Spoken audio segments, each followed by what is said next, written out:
have a tantalizing temptation to tell you the tall tale of Thabo Thabethe and the village.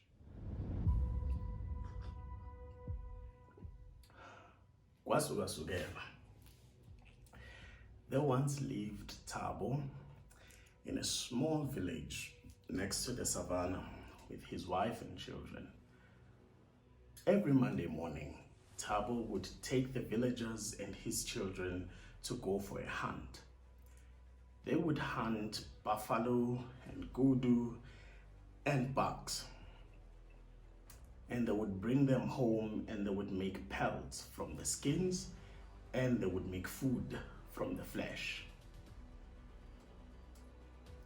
Strangers who would travel from west to east would stop by Thabo's village to rest and to trade and to get some water. So they would trade some beautiful artifacts that they would have for some pelts that the villagers would have made.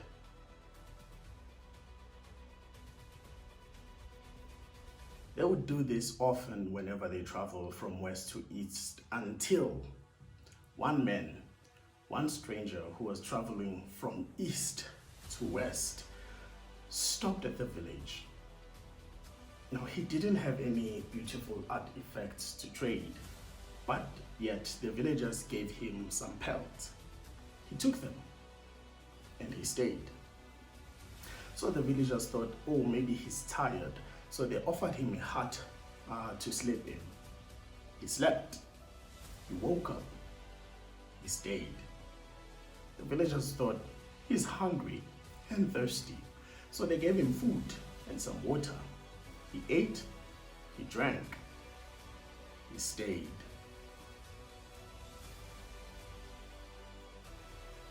Soon after that, other strangers who would travel from west to east started staying at the village. Others who were returning from east to west would also stay at the village. They used some evil artifacts to relegate all the villagers into the outskirts of the village.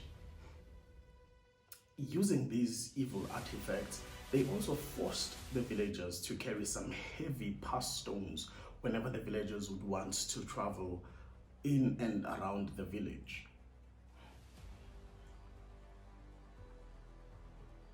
So it came to be that the villagers could no longer hunt now because of the heavy stones that they had to carry.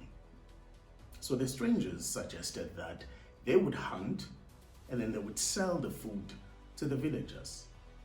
But the villagers had no money to buy the food.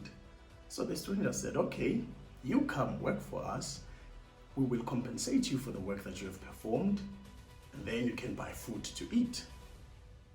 So it came to be that the villagers started working for the food that they used to hunt.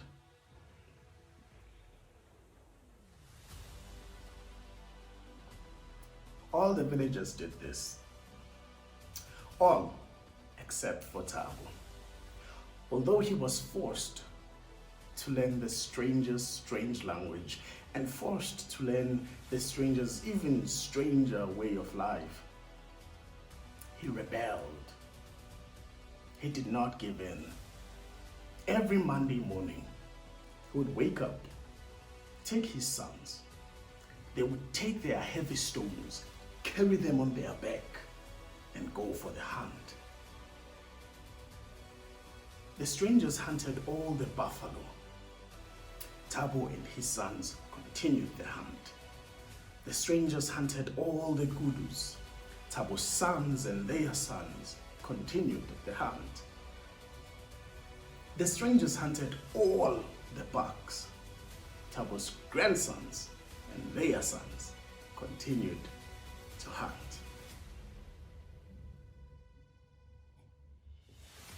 So it came to be that even to this day, the strangers still reside in the villagers' huts.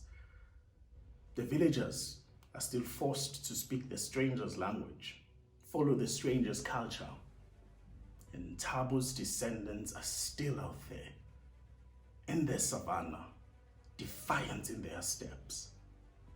They are hunting Their backs are burned from the heavy burdens they carry, but their eyes are set to the prey, focused on their prize, and they still hunt.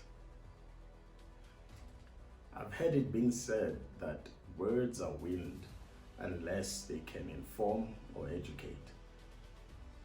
What have you learned from this tale? Let me know in the comments below. Till next time, sure.